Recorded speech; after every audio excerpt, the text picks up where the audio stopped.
اگر تم ہتھیلیوں کے بل کیچڑ میں گرو تو اصولاً تمہارے گھٹنوں پر بھی رگڑ آنی چاہیے۔ پھر وہ چند قدم چل کر گھاس کے قطعے کی طرف گیا، جھک کر 3 انگلیوں سے تھوڑی سی مٹی اٹھائی اور واپس آ کر اس کے سامنے کیے۔ اسے اپنی جینس پہ لگا دو ورنہ تمہاری فرینڈز یقین نہیں کریں گے۔ اتنا بھی کوئی شکی مزاج نہیں ہوتا جہاں سکندر۔ اس نے ہنس کر اپنے پوروں پہ ذرا سی گیلی مٹی لی اور جھک کر گھٹنوں کے اوپر جینس پہ مل دی، پھر ہاتھ جھاڑتے ہوئے سیدھی ہوئی۔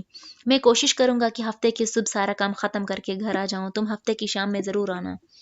پہلی بار اسے احساس ہوا تھا کہ وہ کمگوش سنجیدہ طبیعت کا لیے دیے رہنے والا شخص ضرور ہے، مغرور بھی ہے اور جلدی جلدی گلتا ملتا بھی نہیں، مگر اندر سے وہ بہت خیال رکھنے والا بھی ہے اور باریک بین بھی۔ جو معمولی باتیں وہ نظر انداز کر دیتی تھی وہ جہاں کی زیرک نگاہوں سے چھپی نہیں رہتی تھیں۔ وہ جب ہاسٹل میں واپس آئی تو ڈی جے اور ہالے ایک رسالہ کھولے کسی طویل بحث میں مگن تھے۔ ڈی جے کی نگاہ سب سے پہلے اس کے سرخ ہاتھ پہ پڑی۔ تمہیں کیا ہوا ہے؟ ایک جگہ گدلی برف کے ساتھ کیچڑ تھی، وہیں پھسل گئی۔ ڈی جے نے بے اختیار اس کے گھٹنوں پر لگے کیچڑ کو دیکھا، پھر اس بات میں سر ہلایا۔ ہاں لگ رہا ہے۔ حیا بات بدلنے کی غرض سے بولی، ہالے یہ بالکونی بتی کون جلاتا ہے؟ جیسے ہی اس کے نیچے جاؤ تو وہ جل اٹھتی ہے۔ ہالے جو غور سے اس کے کوٹ کو دیکھ رہی تھی، اس کی سوال پہ نگاہیں اٹھا کر اس کو دیکھا۔ ان میں آٹومیٹک سینسرز لگے ہیں، وہ اپنی رو میں کسی انسان کی موجودگی یا پھر تیز ہوا، آندھی وغیرہ میں خود بخود جل اٹھتی ہیں۔ اور دروازہ بہت دیر سے بند ہوا خود بخود۔ ان دروازوں کے کیچرز لو ہیں، یہ جو چوکھٹ پہ دیر سے آ کر لگتے ہیں تاکہ ہر وقت کی ٹھا ٹھا سے طلبہ کی پڑھائی ڈسٹرب نہ ہو۔ ہاں، ڈی جے نے سر سمجھ کر ہلا لیا۔ ہمارے ہاں بھی ہاسٹلز میں ایچ سی لائٹس اور دروازے نہیں ہوتے۔ حیا نے ڈی جے کی بات تیزی سے کاٹی۔ اور پارک ٹاور ایشیا کا دوسرا بڑا مال نہیں ہے، ہمیں غلط فہمی ہوئی تھی۔ وہ جواہر دیکھ کر آئی تھی اور اس بڑھک پہ خفت ہوئی تھی۔ حیا، ڈی جے نے احتجاجاً گھورا۔ ہالے ابھی تک حیا کا کوٹ دیکھ رہی تھی۔ حیا الماری کی طرف چلی گئی تو ہالے گہری سانس لے کر بولی، پھر حیا تمہیں کسی ہینڈسم لڑکے نے کافی پلائی؟ وہ جو ٹوٹی جوتی والی شاپر الماری میں رکھ رہی تھی بری طرح چونک کر پلٹی۔ نہیں، کیوں؟ وہ تیزی سے بولی، کافی چائے لنچ کچھ بھی نہیں۔ نہیں مگر کیوں؟ تم عقل مند جو سرخ کوٹ پہن کر گئی تھی شہر کی سیر پہ استنبول میں، اگر اتنا زیادہ سرخ رنگ پہن کر اور ہیوی میک اپ کر کے باہر نکلا جائے تو اس کا ایک ہی مطلب ہوتا ہے کہ ہالے نے مسکراہٹ دبائے کہ are you looking for a date یا پھر ون نائٹ اسٹینڈ؟ یہاں تو لوگ ویلنٹائن ڈے پہ بھی اتنا سرخ پہن کر نہیں نکلتے۔ اچھا، پتہ نہیں۔ وہ دانستہ ان کی طرف سے رخ موڑ کر الماری میں چیزیں الٹ پلٹ کرنے لگی۔ یہ دعوت کس خوشی میں ہے؟ تمہارے اس خوبصورت کوٹ کی خوشی میں۔ مارے تضحیک کے اس کے کانوں سے دھواں نکلنے لگا۔ وہ جہان کی مسکراہٹیں، وہ شائستگی، وہ ریسٹورنٹ لے جانا، وہ سب کسی اپنائیت کے جذبے کے تحت نہیں تھا، بلکہ وہ اسے کوئی بکاؤ مال کی طرح سمجھ رہا تھا، خود کو پلیٹ میں رکھ کر پیش کرنے والی لڑکی، کوئی پیشہ ور۔ اس کے دل پہ بہت سے آنسو گر رہے تھے، جہاں سکندر ہمیشہ اسی طرح اسے بے عزت کر دیا کرتا تھا۔